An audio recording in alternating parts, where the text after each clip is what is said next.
Damn, another junior high story?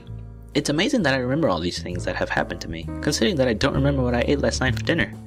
Oh, and in order to celebrate Valentine's Day, I decided to tell this little snippet from my life. My first ever crush. Hold on, let me say something real quick.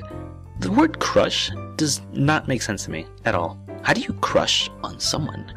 How is the act of crushing something giving a romantic meaning? So you know what? The title of this video isn't my first crush, it's the first girl I ever liked. Editors, make it happen please. So here we go. The first girl I ever liked. I don't actually remember her name, but I do know that she was very pretty. She had this punk girl thing going on. Red hair, a little bit of black makeup on, a little bit of black dressing. It was very attractive. And I remember that we were in art class together, and it was actually one of the first art classes I ever had. I sat next to her because it was the only seat left. And the only reason we started talking, it was because the teacher said that, hey, you guys should probably talk to the person next to you, seeing as they could help you out with projects and give you ideas and such. Which is not a bad idea. So she turns to me and says, hi. And I immediately get nervous, because that's the kind of guy I was. I would crumble when anyone would utter a word to me.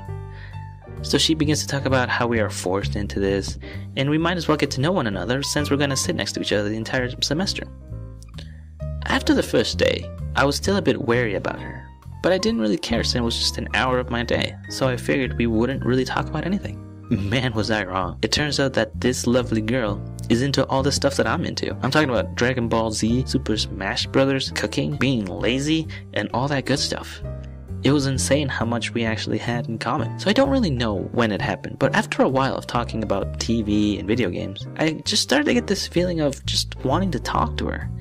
Spending time with her, getting to know her even more than I already knew her.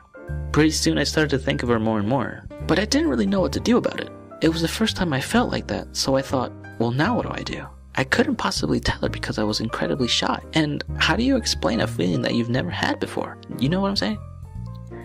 So, I wish this story had a happy ending, but it doesn't.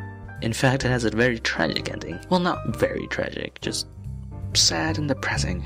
It was Valentine's Day, and I decided to make her a present. It was a heart that said, "You are unbelievably beautiful." And it had a magician inside, so it was like a play on words or a pun or something. But the time that I go and give her the present, I see her kissing this other guy. And I mean, they were really just sucking each other's faces. I was at a loss for words. I didn't know what to do, and I for some reason felt angry and jealous and everything at the same time. But mostly I was just sad because I knew that I wanted that. I wanted that. But I couldn't have it because this other guy was standing in the way. So, in the middle of all that rage, I took the heart, I ripped it up, and I threw it in the garbage. A visual representation of what my actual heart felt like. And as I'm telling it now, it kind of hurts, but I'm glad that it's over. Because I learned from it, I grew from it, and now I kind of know what to do. Kind of, very, very kind of know what to do with women. So hopefully your Valentine's Day stories are better than mine was. Please let them be happy. I can't stand any more tragic ones. Bye guys, and happy Valentine's Day.